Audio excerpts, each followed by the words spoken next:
I'm Miranda Brawn, and I'm the host, the creator, and the co-producer for the D.A.R.E podcast. And welcome to another episode of the D.A.R.E podcast.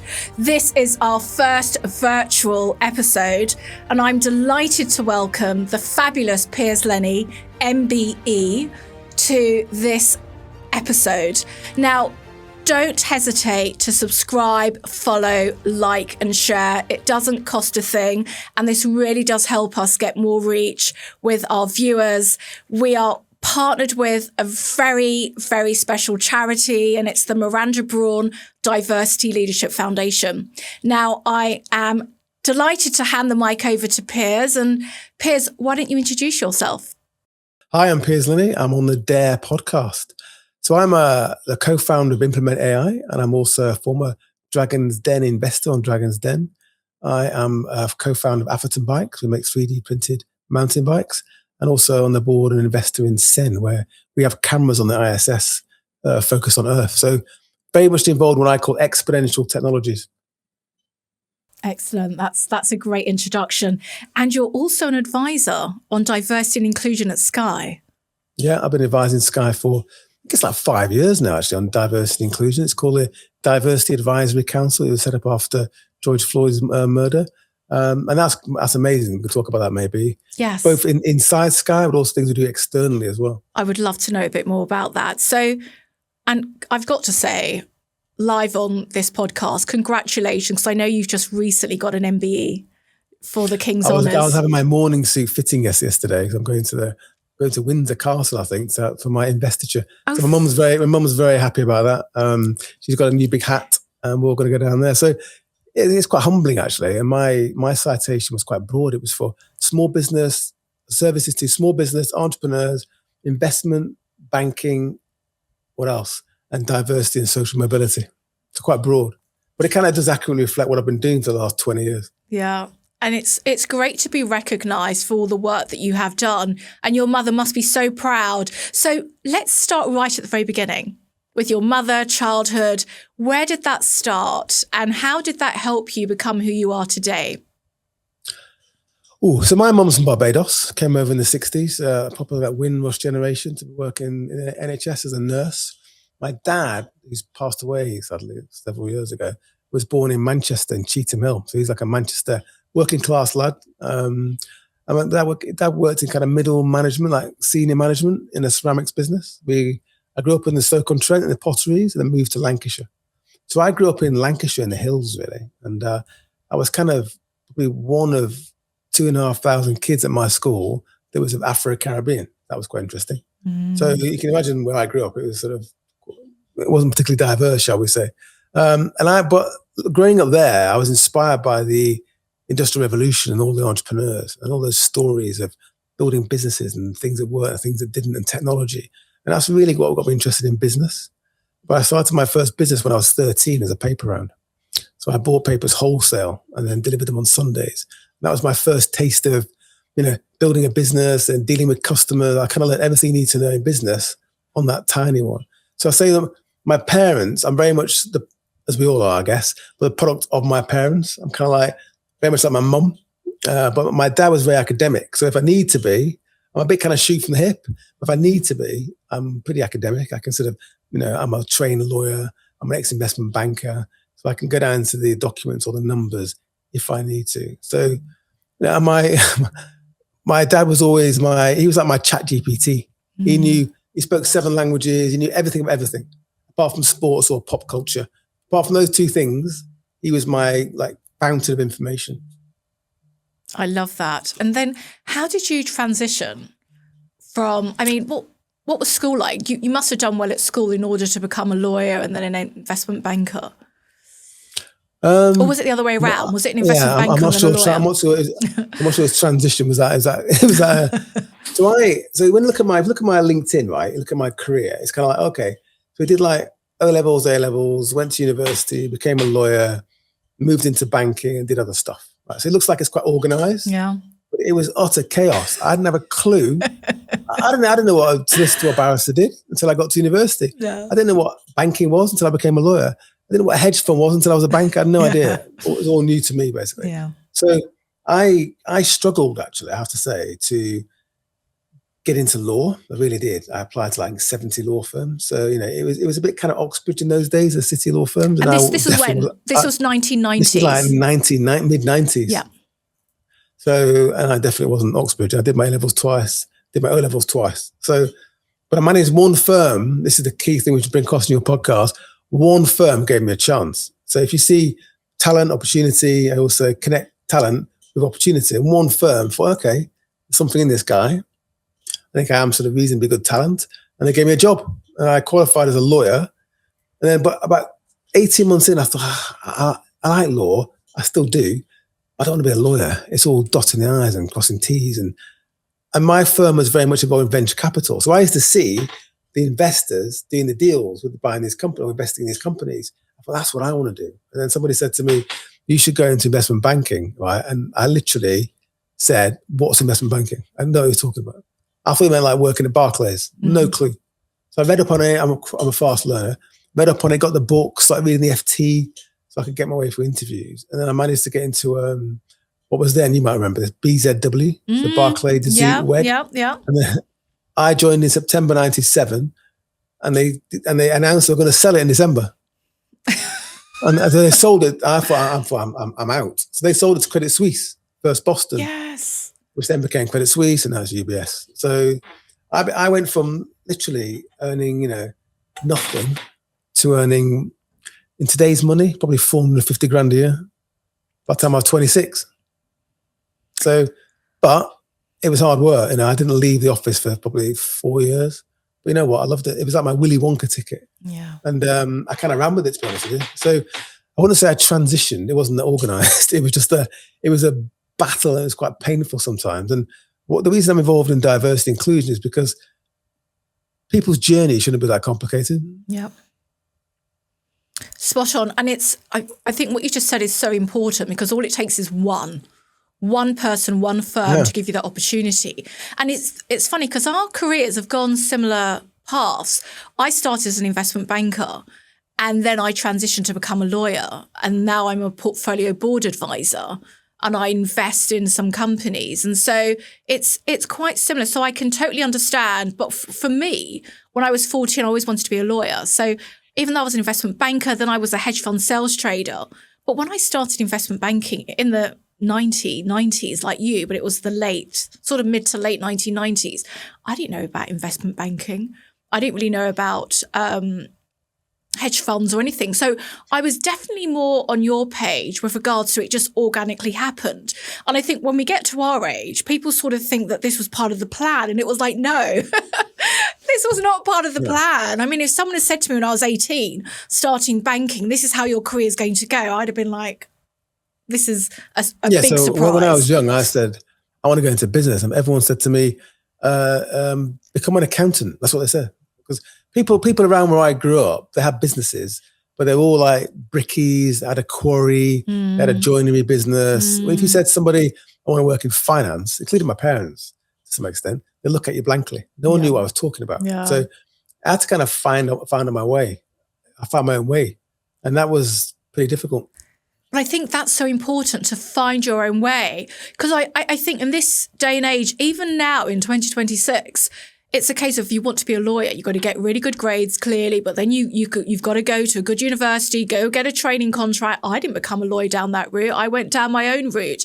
And I think it's really important to find your own path because what might work for someone might not work for someone else. And I think if you've got a certain goal that you want to achieve, you've got to have that resilience, i.e. the R in D.A.R.E. But so you've done that. Now you have, I've got to get onto this Implement AI. Tell me about Implement AI. Before that, before the spoiler alert, let's talk about Dragon's Den. You on Dragon's Den, and also it started with Secret Millionaire on Channel 4, and I used to love watching that. So you were on that, and then you were on holiday, I think Richard Branson's Island or something, and Richard Branson helped to convince you to... Yeah, so it's a rewind. So I ended up on the power list, you probably know. I'm sure you've been on it. It's the most influential, top 100 most influential Black Britons. Yes. My dad used to always joke, are you in at 99, son?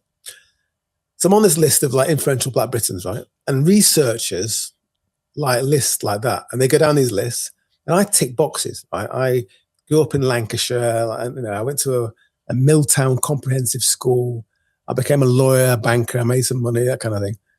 I was in business as well. So they found me for The Secret Millionaire and said, do you want to do this program? And I go, yeah, okay. So they took me, I didn't know till the day I started filming, I was going to Wolverhampton. Literally, they didn't tell you. And when I was there, I did two things. One was helping local community like charities. But most of my time I spent in a young offenders institution, a prison. And then I gave most of the money away actually outside of the prison. But in the prison, they thought that was what the program should be about. So that's all they showed in the whole program was me in this prison. So I met, while we're talking about diversity, I met a young lad there. Let's call him Nathan. Very talented, very good. He's helping people learn to read. I thought, what are you doing in prison? I actually said that to him. What are you doing in prison? And he was just bored. He wasn't challenged. He did some stupid things, got caught, and went to prison. Anyway, I kind of mentored him a bit, helped him a little bit. And this is why in people's lives, you might not think you've got a lot of social capital or ability to help people, but you'd be surprised. I just gave him a few tips. I helped him with his first rent guarantee, I think. Opened a few doors. I did employ him for a while. Then I made him redundant, believe it or not. That was quite a tricky day. Oh, that must have been tough. 14 years later, whatever it is, he's now a cloud infrastructure architect, earning a couple of $100,000 a year. Just shows, doesn't it? Amazing. Yeah. It just goes to show putting that focus on the next generation or someone that needs that help can really make a difference. But do carry I'm getting sidetracked, which I always do. So, well, I do as well. It's going to be an interesting conversation. Yeah. So after that, some more researchers go down that list. They go, here he is, because I was on TV. And again, Dragon's Den, I tick boxes. So I was they were chasing me, saying, do you want to do it? They asked for the year before, it didn't happen. And I was away with Richard Branson at Ulu Saba, his private game reserve. And as you do. And I was sort of sat there I gave some money to his charity, right? I'm not the best mate. And I was thinking, who do I talk to about business and the media and combining the two? Obvious answer. So I asked him what he thought about it. And he said, look, I think you'd be good at doing it. He said, screw it, just do it, as he would do at the time.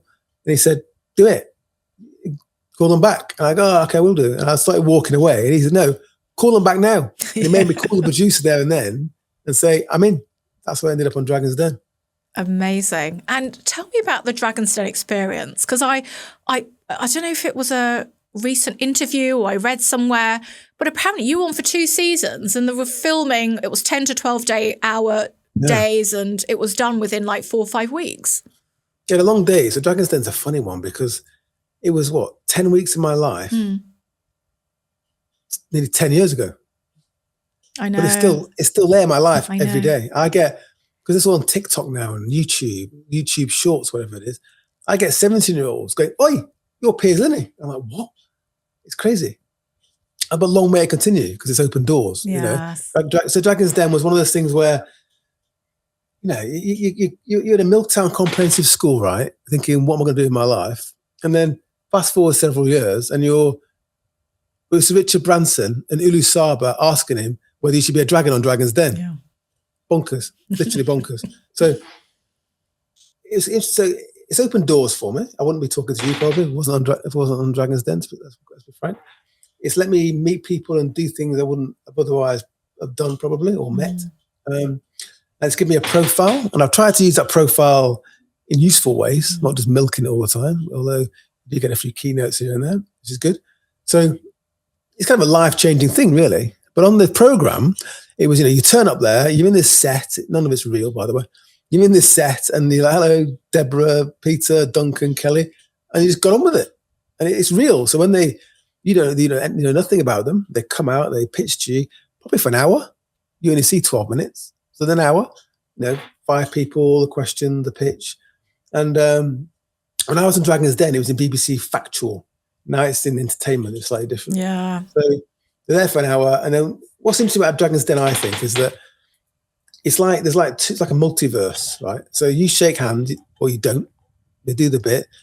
If you shake hands with somebody, so you've done a deal, right? In my universe, I go off, get accountants and lawyers, and do due diligence and talk to them, and I do an angel investment, which you do as well, and you do the work, right? And sometimes you do the work, and what they've told you on the program isn't reality. So deals don't happen, or they're there for the PR, or the program goes out and they get a better offer. So I did 9 handshakes, 6 deals happened, right? Wow. That's my universe, right? Yeah. The TV producer universe is different. It's like that film sliding doors. They are going to make a program. So they look at the content, all that content, and say, okay, let's find a theme. So they might say, Piers didn't invest in Barry because Barry didn't know his numbers, or Barry didn't start crying, or whatever it was, right? Didn't understand, didn't know what marketing was. Piers didn't invest because it was a subsidiary of a Canadian franchise, which is just too boring. I mean, if anyone in business listening to this knows, 98% of business is admin, it's boring, right? And that's not televisual. So the producers have got to make a program with that content that's interesting. Now, luckily, I think in most cases for me, it was an accurate reflection of me. But that person on Dragon's Den, and people think they know, is a caricature of me. That's really interesting. Well, hopefully this podcast will help people get to know the real you behind the name, the brand. But I've got to say, happy birthday. I know I wished you happy birthday a few days ago when you posted your LinkedIn post, and it was a really meaningful post. And I just want to touch upon that. I was standing in the gym and I thought, I'm going to put a post and I kind of write it all. Yeah. I get an AI to check it, and then I posted it, and I think nothing more of it. And everyone's like, "Oh, that's really interesting." I thought, "Was it?" No, but you could tell that it came from the heart, even though it was AI checked. I don't think AI's got a heart, does it? Anything I do is AI checked. Trust me. But just the fact that you said you try to find a better balance between the two, I listen more. I was forged in 1990s investment banking, and I was as well, and it was brutal. Hours were brutal. You know, you would work all the hours, and your father's passing changed your perception of time, and you realise that there is no longer a protective barrier between you and oblivion. You're close to losing 50 kilograms. You're in great shape. You're next. That's what you realise. Well, yeah, but then you realise life is short. And I realised that, a few years ago, well, more than a few years ago, but, things happen to you. And it really brings that to home, where you realise every day that you wake up is a blessing, and you can't afford to waste any time. Although we may live to see the escape velocity of aging. So there's now gene therapies going on. I think they're going to solve aging. Probably be our kids' life, or my kids' life, rather than mine. But they're going to solve aging. And tell me about your fitness, because you've lost 15 kilograms. I'm all about that. I'm all about relaxation, health, well-being. What are you doing? I mean, it's obvious. Everyone's like, oh, what do you need to do to lose weight? Well, eat less and move more. It's not rocket science. But what are some of the things that you're doing? Yes, eat less, but it's more, I do weights. Okay. It seems to work. It works for me. And so I kind of lost 15 kilograms, but I've kind of put some muscle mass on as well. I look reasonably good now. Still got to lose another 5, I think. It's amazing. It's amazing when you lose it, that you realise what you're carrying around. You get a 20 kilogram dumbbell and say, carry that around all day. You'd be like, sorry? So I've been it hasn't happened quickly. It's probably taken just over a year to kind of lose it slowly, but it's stayed off. And I feel a lot better about it. So I kind of like riding bikes. I should do more. But I think what I'm more interested in now is doing more like calisthenics, more body weight stuff. I want to get down to, a place where I'm happy, and I'll start doing more of that. But you realise, my partner said to me, going to the gym, working out, looking after yourself, it's not optional anymore. I go and have all the tests twice a year, make sure nothing's funny, anything's gone wrong, check your bloods. I do all that stuff because A, you can now, and B, why wouldn't you? Definitely. And I love the fact that you said, your partner's a 10 out of 10. So that's a great motivator. And I think choosing the right partner in your life is so important to overall success, whether it's your health and well-being, your mental health, your physical, emotional, financial. Yeah, just try and meet a 9.7. It's less stress. Yeah. So tell me, how do you rest? I'm also a big fan. I think people, when they see me on social media, they think I'm some workaholic, and I'm like working 24/7. What do you, and maybe people think the same about you, because you've got a portfolio career, you're co-founder of so many different businesses, you're in the boardroom. What do you do for rest and relaxation? I'm not very good at that. I'm not a big believer in, goes back to 90s investment banking, doesn't it? Yeah. So when I left banking, right, I went into startups and various other ventures, and I couldn't understand why people went home at 6 o'clock. I couldn't understand why this needs doing by tomorrow. So why have you gone home? I'll be there at 2 a.m. in the office. No one else is there, finishing a PowerPoint, right? Because that's just the way you're programmed. Yeah. And even now, and it took me about 3 years to calm down and realize people have got jobs and families and hobbies in their lives. And a life outside of work. Yeah. So that's kind of stuck with me though. And sometimes it can't be great, but I think it's not a bad thing. I think you kind of outwork the competition. So I like riding bikes. I don't ride bikes enough. I do sort of, spend time in the gym, I suppose, as well. I need to do more. I don't really, I guess my main love is why I started Atherton Bikes. I'm a co-founder of that, is riding bikes in the woods, but I don't do it often enough. And how did that start? How did you become a co-founder of this bike company? So I was always in the media on bikes, right? It's a bit of a joke. I was on a mountain bike somewhere. I was in the press. And the Athertons is a family of 3 siblings. There's Rachel, G, and Dan.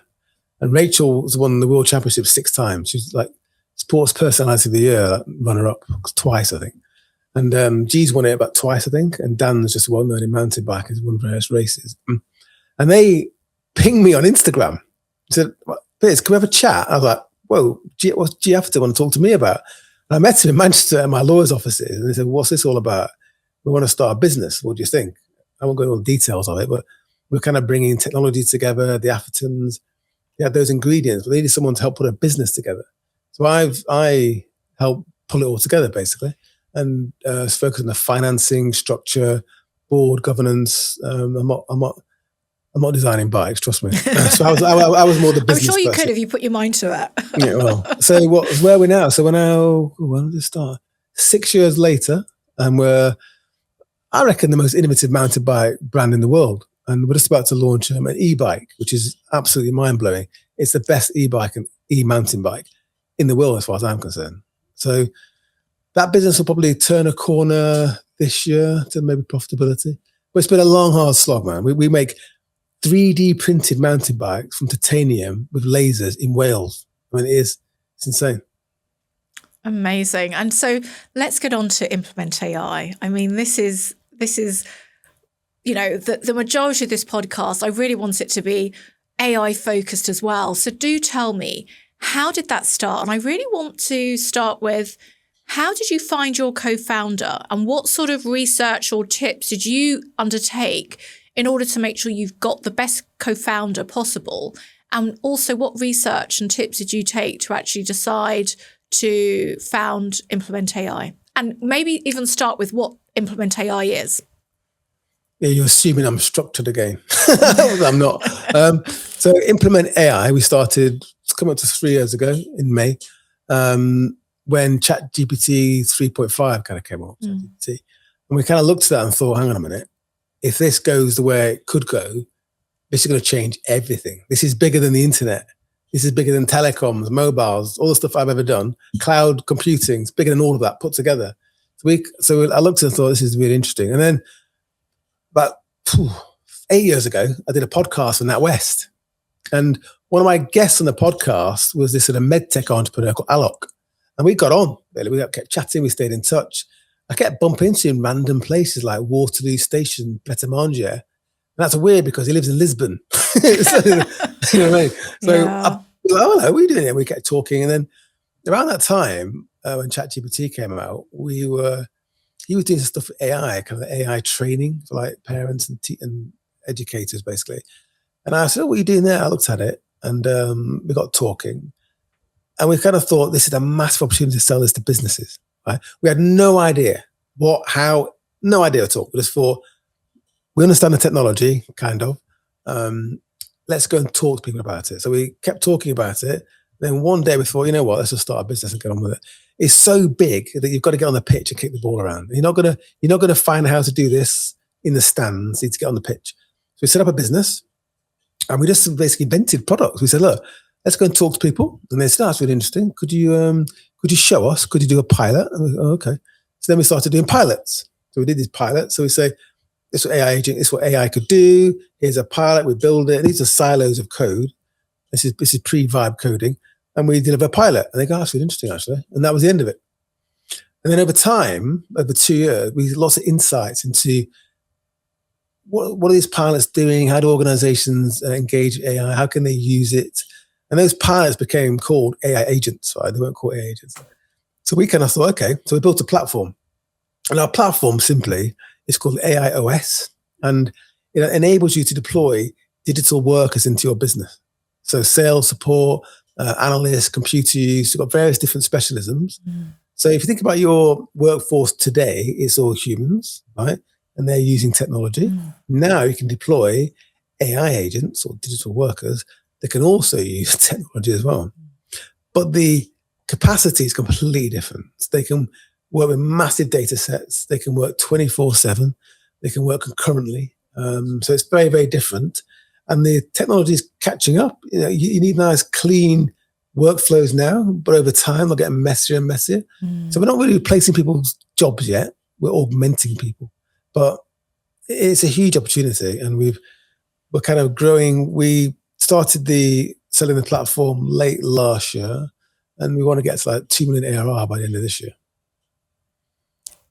Which is amazing. I mean, and what would you recommend to someone who wants to launch their own business? Because I love the fact that you said, look, we weren't really ready. I think some people think in order to launch a business, like even when I launched the charity, the Miranda Brawn Diversity Leadership Foundation, we did baby steps. You don't have everything ready. You just organically grow. And so what advice would you give to someone who wants to start a business, but they're a bit scared to take that first step? Well, the advice is quite simple. It's start a business. So many don't. They pontificate. They think about it for years and they never get around to doing it. And the key is, I always say, it's like the books. There's a business in everybody. And also, I think that increasingly, I mean, go and read my LinkedIn newsletter, right? I talk about this stuff a lot, kind of thought leadership stuff. But I think work's going to go away. So the only job in the future really is going to be an entrepreneur, about using technology and robots to do things. I think AI is going to change everything. Not in 5 years, but in 20 years, quite a few things. So the key now is that starting a business used to be very, very difficult.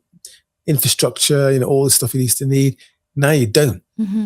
Technology, knowledge work, information economy, it's all there for you now.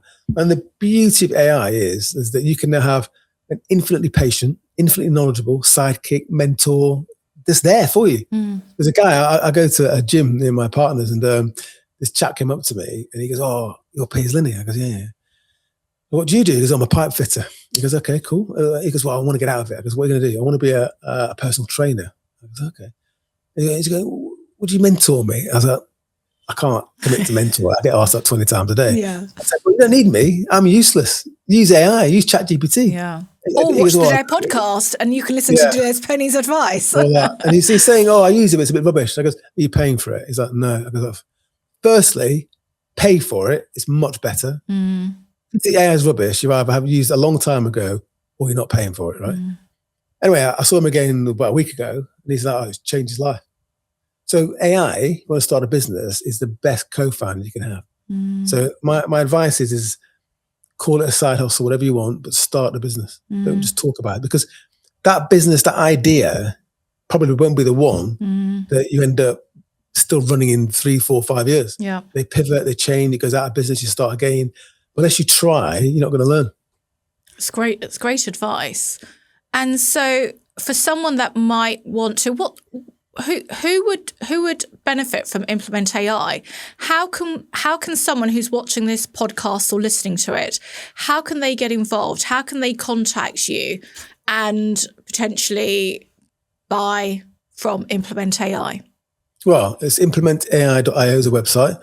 You can go in there and talk to Ava. She's our sales agent in AI. She'll call you and talk to you. But we're all over LinkedIn. If you go on LinkedIn, look at Implement AI or me. I mean, every day I see you guys, which is great. You can't avoid us. So we've got lots of stuff going on there. And in terms of businesses, right, I'd say it's any business. I'd say we focus on, larger SMEs to, corporates, not enterprise. Yeah. Or we could do enterprise, which is procurement's a pain. So a company where someone can make a decision quite quickly, that's what we want. We'll focus on that. So it's kind of 5-10 million revenue upwards, I'd say, to say 500 million. Yeah. Now, any company that's got customers' data, especially data, customers' data, products, any scale at all, you can use AI. Now, you're not going to be, no, I'll take that back. In sometimes you are going to replace jobs because there are some jobs people don't need to do, like listening to phone calls. That's gone, it's over. But in most cases, you're augmenting yourself and your team, and you're preventing them from doing the mundane, the repetitive, right? But AIs also can do things humans can't. So analyze data, work out of hours. So lots of things that AIs do that humans can't or don't want to, or you can't afford to pay them to do it. But if you think about a business in the future, what are the main ingredients going to be? They're going to be capacity. And that's going to be led by intelligence, mostly, in most information economy businesses. And probably maybe physical robots, they're coming. So your key to success in the future is not FTE humans. Yeah. It's going to be capacity, which is intelligence. It's funny because 8 years ago, I was in Paris. We were the first all-female panel at this technology conference, and the topic was diversity in AI. And 8 years ago, AI, it wasn't as popular as it is clearly now. It was machine learning, really. Yeah. So, I mean, there's AI bias, the racial bias, gender, and all that sort of stuff. How do you have those types of conversations when you talk about implement AI? I know you're saying it's going to be removing the human element, but there's still a form of bias when it comes to AI. What would you say organizations, well, not even organizations, what would you say we need to do in order to combat that? So my response is this: don't compare AI to the almighty, compare it to the alternative, which is humans, right? Humans have got 100 biases, at least, right? And you can't get rid of them. Yeah. AIs, you can. And a lot of these issues, the AI models, AI today, remember this, is the worst it's ever going to be. So think about Will Smith, that Will Smith video of him eating spaghetti. It was generated by AI, 18 months ago? It was terrible. There was spaghetti spawning out of his ears everywhere. It's rubbish. Now, it's literally HD, Hollywood quality video of Will Smith eating spaghetti. Not only that, it's generated the audio and the sound of him eating spaghetti. So that's 18 months in videos. That helps you understand what exponential looks like, okay? So you've got to think about, in AI, don't play for the puck. Play for where it's going, where it's going to be. Mm-hmm. So anyone who says to you, oh, AI, it does this or it doesn't do that, I always put just hyphen yet. Because it's moving very quickly. And these organizations that build these models, they've got to fix this stuff because it's a blocker to their growth and the use of these models. Now you can, we build in QA and stuff like that to make sure that the outputs are accurate. But you can build layers of QA or security, whatever you need, into these things. And again, the models we're using now, I'm showing my age now, it might be the Betamax of AI. I remember that. Yeah. If you don't know Betamax, there was Betamax and VHS video and Betamax 1.0, right? So eventually, like some algorithmic breakthrough where the generative pre-trained transformer GPT, it might not be the tech we use in the future. And where do you think the future of AI is? In 5 to 10 years? Oh my God. I know. No one knows, do they? I'll tell you, the big conversation now is about AGI, right? You hear this a lot. So AGI is artificial general intelligence. So an AI that's better at humans, all cognitive tasks, better, cheaper, faster, safer. So that will change the world. So just think of any human working in knowledge work is no longer required, essentially. Yeah. Now, obviously, it's going to take probably a decade to deploy that tech into the economy. But from that day, theoretically, if it happened in one day, probably going to happen over time, not in one day. The need for human knowledge work, and knowledge generally goes away. And then once you've got AGI, the other kind of dimension is recursively learning AI. So it starts to improve itself. So now you've got the AI coders like Claude or Codex. They're now coding themselves. So you get this exponential growth in terms of the quality of the code and the amount of code, and it's improving over time.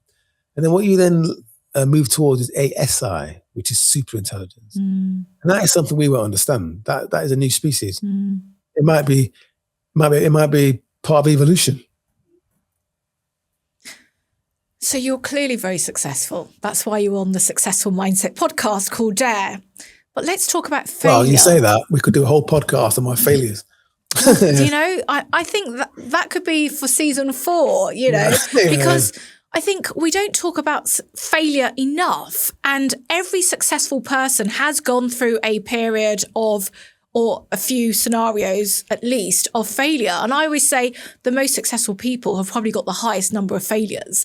They're just the people that don't give up. They keep going and going and going. So tell me, what would you say is your biggest failure, and what did you learn from that? And how can you encourage, you know, from the student that's just failed their A-levels to the person that's just launched their first business and it hasn't gone well, to maybe the person that hasn't got their promotion, to the person in the board, like the list could go on in terms of our followers and our audience. But what advice would you give? First of all, what's your biggest failure? What did you learn from that? And what advice would you give to someone to manage that failure? There are so many different types of failure. It's hard to say. Yeah, some are personal, some are business, some are big business, some are just things you really thought would work out and a lot of time, energy, and money, and it didn't. It's different. But the key is that, especially as an entrepreneur, right? So entrepreneurs like being a scientist. So you've got a hypothesis, and you've got to go and test it. Now, when you go and test it, you're going to need maybe some assets, maybe some money, maybe not. And as long as you've told everyone the plan and they've got involved and you've done your best, doesn't work out. That's the nature of the beast. So, and then go again, basically. But what you're going to do, though, you're going to learn.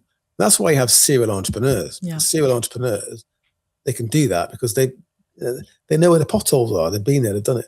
But I know very, very, very successful serial entrepreneurs that had a business, exited, made a lot, become very wealthy, and they've started like an adjacent business. When you look at it, you think, oh, that's a no-brainer. It's like the other one. And when they come back to you 6 months later, how's it going? You go, oh, it didn't work out. So you never quite know really about the market and the product, where it's going to work. So don't take it to heart.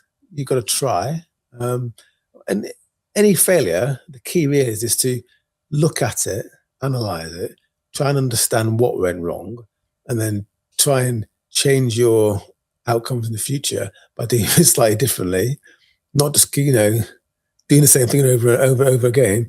I know people who've done that as well. So try and learn from it, but then that's what you're doing. You're learning. That's the whole point. Exactly. The R in D.A.R.E. also stands for having that realistic self-assessment. So I think you've also got to look at yourself, not just the external, but look within as well. But it's all about resilience. And so I think as long as you've got that resilience to keep going and the determination, that's what the D stands for. What do you think, or what does it take to actually build resilience and balance as a modern leader?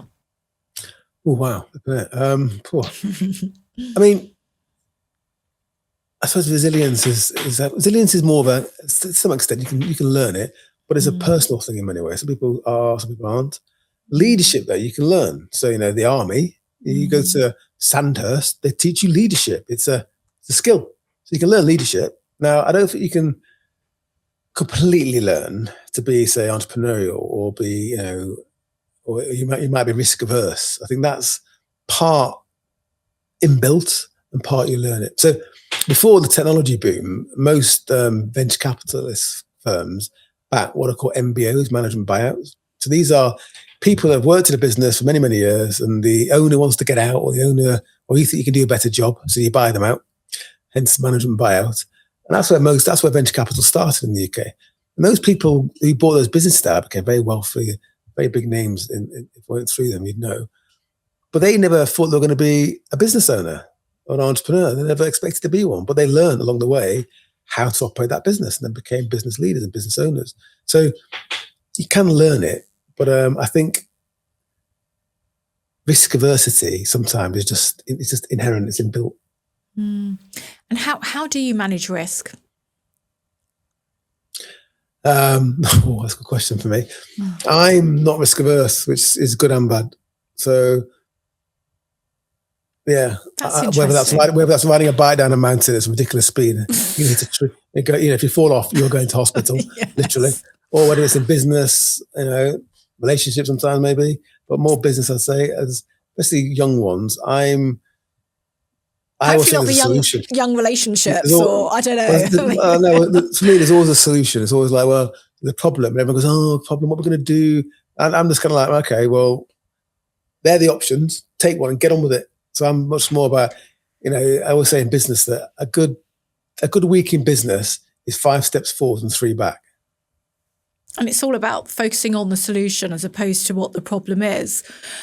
It's interesting, though, when you were talking about failure and just keep going, and you referenced Will Smith earlier on, and when he made his first million, he lost it. But once you know the strategy to make that money, I mean, look at him now, minus the Oscar slap, but, when you look at him now, he was able to make that money back and then some. And I think lots of people, once they do actually know the formula to become successful, it doesn't matter if they lose it or they have a few failures along the way, they can then use that and just get bigger and bigger and better.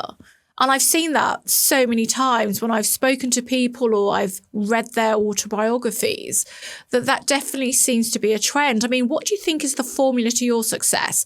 If someone literally wanted to summarize your formula in a sentence or two, what would you say is the Piers Linney formula to success? Oh, I haven't got one. I haven't got one in terms of like replicating the same thing or business or output.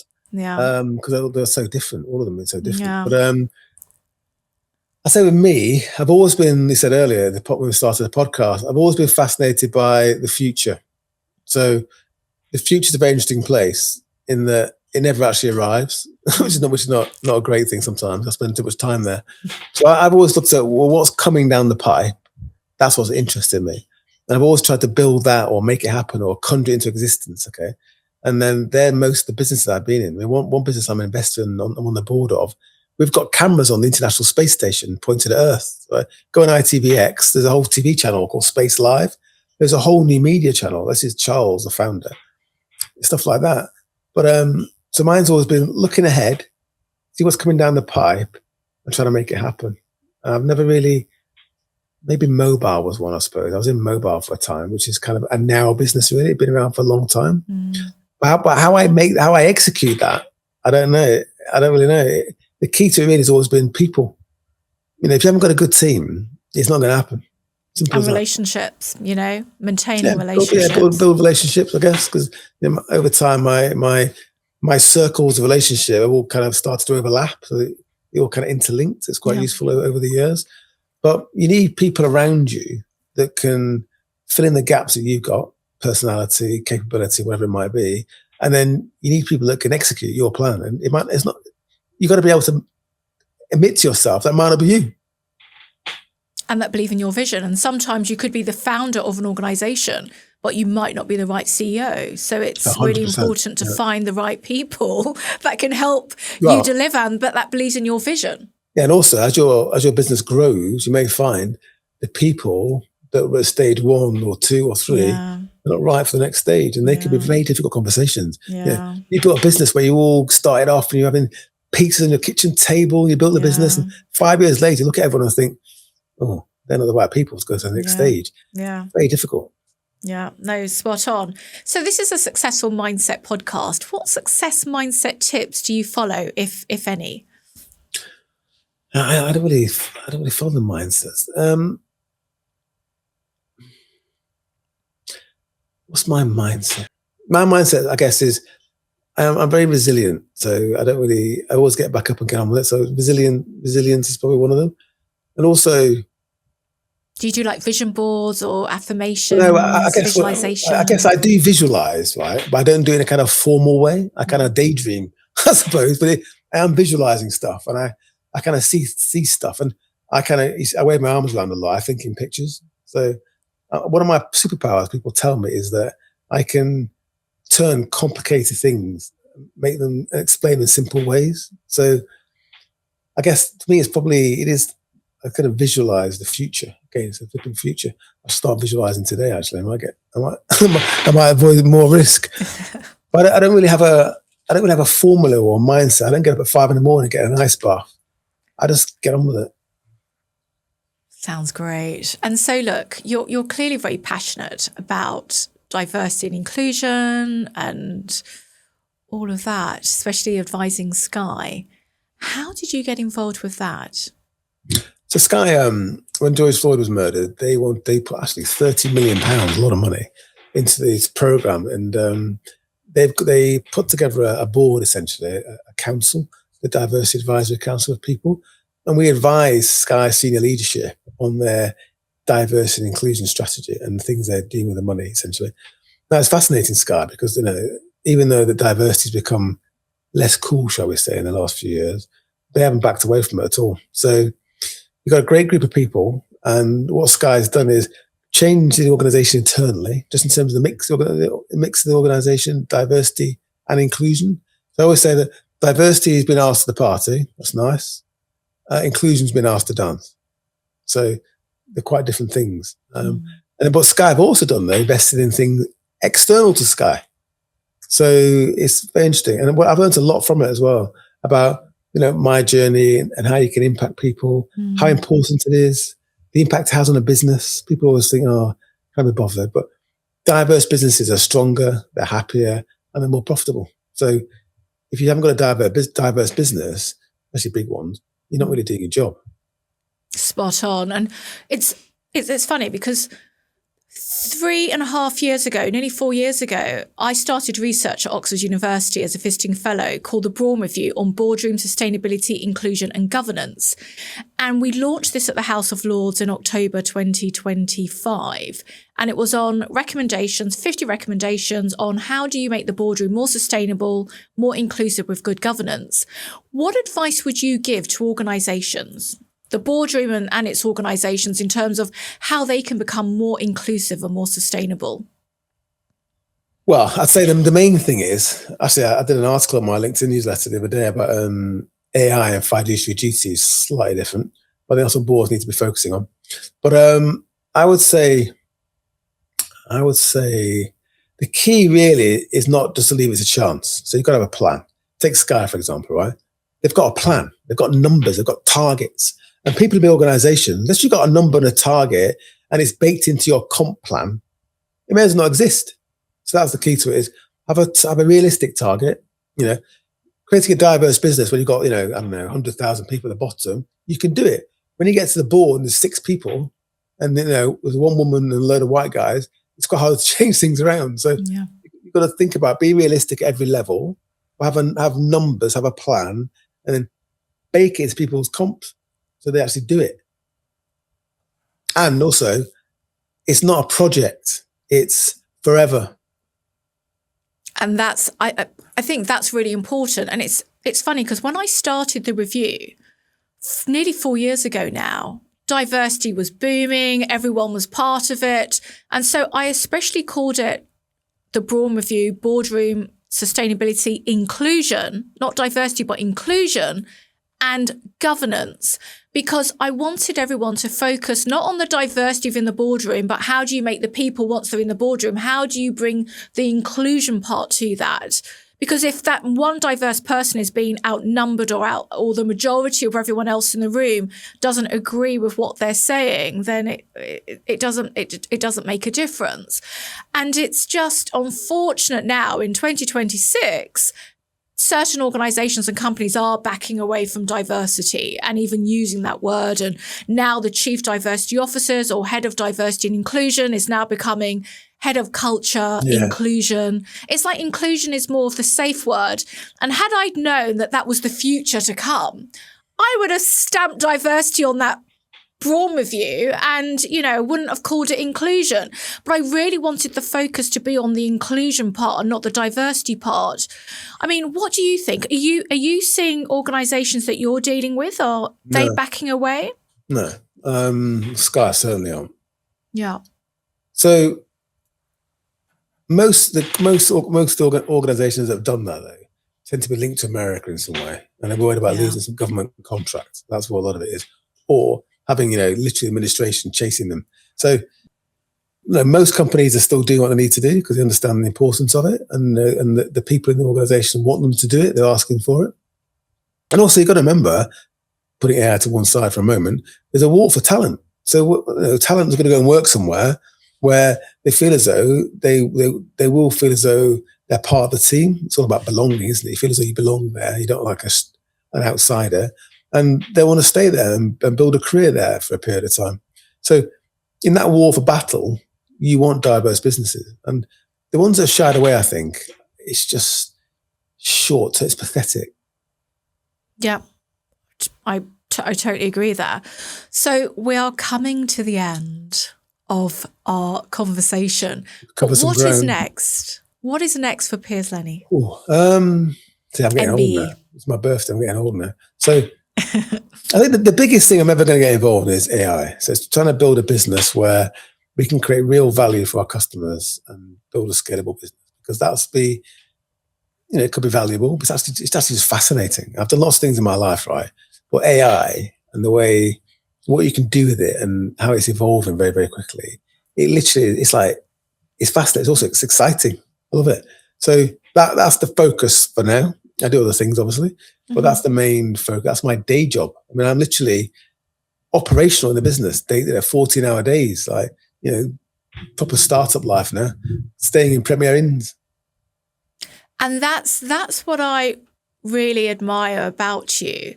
The fact is, you don't go on. I mean, people looking at your LinkedIn, if they follow you, or Instagram, they wouldn't know really that you're Dragon's Den. You don't go on and on about, I'm an ex-Dragon's Den, investor.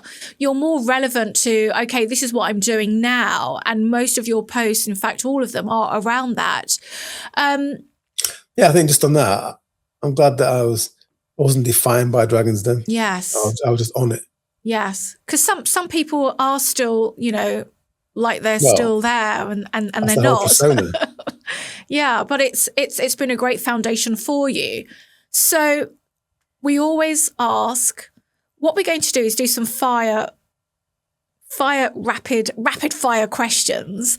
And then we always ask, our very last question will be, what do you dare our audience to do? But before we get to that point, what's the first thing you do when you wake up? I go to the gym. I have a pre-workout drink or an espresso.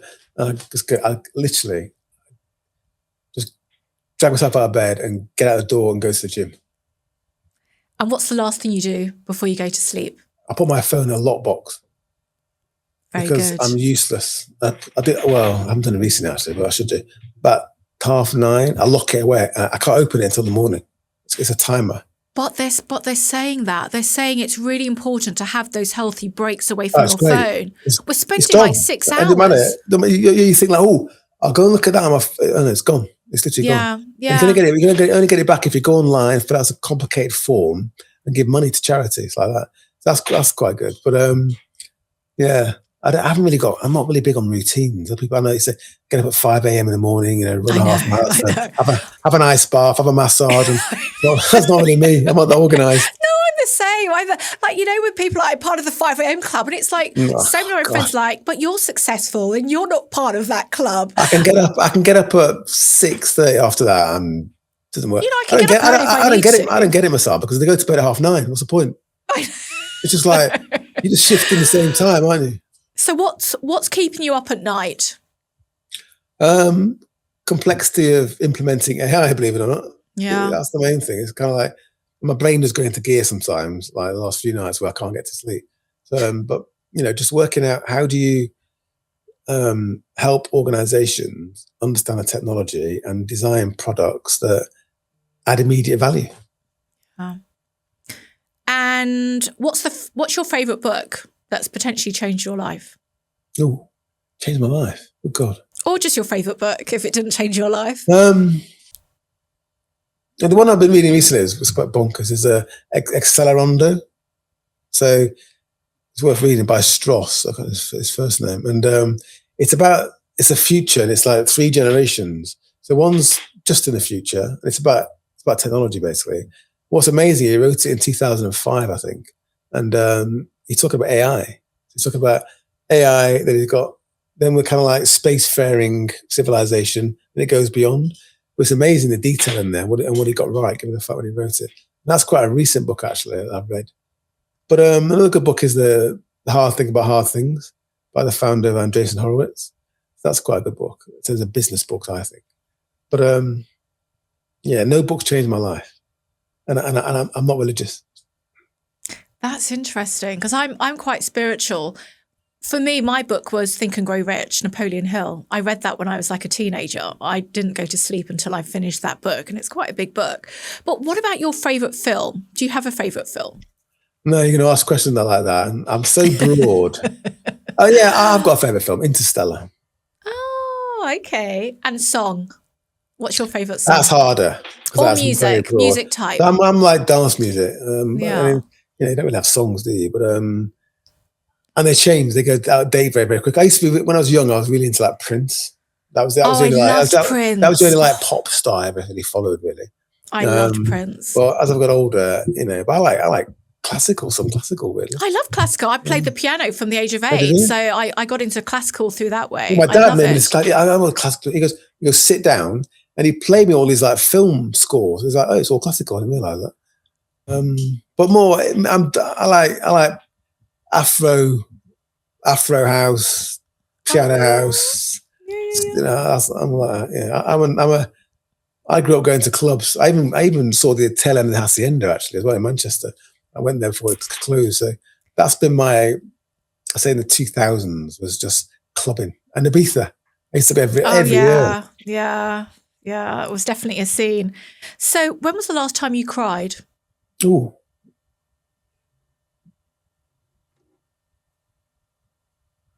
Probably my dad passing, I guess. Oh, yeah. I'm sorry to hear about his passing. Probably, since then, probably thinking about that. Yeah. I think crying's not a bad thing. No, I think it's a good thing. It's funny, I'm not really a crier. And the last time I actually got a bit teary was someone that we follow each other on Instagram, and her partner just recently, over the last few days, passed away from cancer, which is just devastating, because you could see he got diagnosed 3 years ago. And yeah, so that was quite sad to see. We're coming to the end of this rapid fire question, but we're all about equality here. So we always ask our guests, heels, flats or trainers, because you never know in this day and age. Trainers, yes. Depends how you define flats, but most of my shoes look more like a trainer than a shoe. Yes, wonderful. And the very, very last question is, what do you dare our audience to do? Go and start that business. Go and start that business. That's great advice. And for those that don't know, D.A.R.E, we're a successful mindset podcast. D stands for having the determination to dream bigger. A is all about the action. R is the resilience, rest and relaxation, but also reinvention. And the E is having that positive energy and the enthusiasm to make your dreams happen. And you've just listened to someone that has a great successful mindset, Piers Linney MBE. And we could keep talking, but all things must come to an end. So I want to thank you so much for watching and listening to the D.A.R.E podcast. Piers, thank you so much for coming on, spending 60 minutes of your time or so with us, and just sharing your knowledge. You finally got me. I know. It took a few reschedulings. I think I did one, you did a few, but look, resilience. We didn't give up. We got here in the end, and that's what it's all about. I know our viewers and our followers are really going to enjoy this conversation. So thank you so much. And for viewers, listeners, please do, I can't emphasize this enough, but please do follow, like, share, subscribe. You can catch the D.A.R.E podcast on YouTube and your favorite podcast platform. Thank you so much for watching and supporting us, and see you next time. Thank you.